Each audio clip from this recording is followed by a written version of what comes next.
Ajo që quhet reforma në drejtësi për mua është një gjë, është një slogan, një fasadë përsëri kam frikë.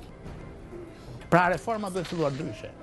Politika jon është bërë gjithnjë më shumë përfaqësuese e interesave të një ekonomie që për fat të keq në shumë aspekte të saj ka qenë kriminale. Kemi ndërtuar një platformë digjitale e cila do të shërbej për grumbullimin, arkivimin, sistemimin dhe evidentimin të gjitha të dhënave. Ta përmbledh, do të thosha mi të fjalësh, mund ta quaja Shqipëria e zhgënjimit. Ne kemi një arrim të përbashkët që efektet e hapjes së aeroporteve të reja të mos cënojnë planin ekonomik të këtij aeroportit Tiranës. Këtë sistem neve duam të integrojmë edhe me institucione tjera publike, siç janë drejtoria e tatimeve, drejtoria e doganave.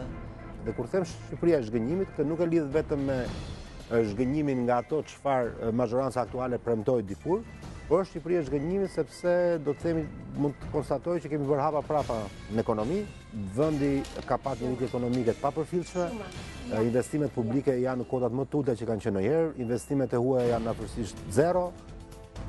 Ky është një projekt me një rëndësi të posaçme për ne, i cili i hap rrugë edhe programi të ri transformues për gjithë parkun e integruar të Tiranës.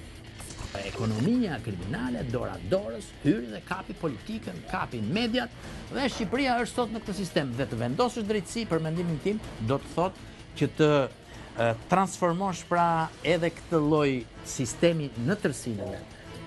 Këtë të enjte në 20:45 në Ora News, një vështrim final mbi ngjarjet kryesore të raportuara përgjatë një sezoni. Të pa ekspozuarit. Një emision nga Ylli Rakipi.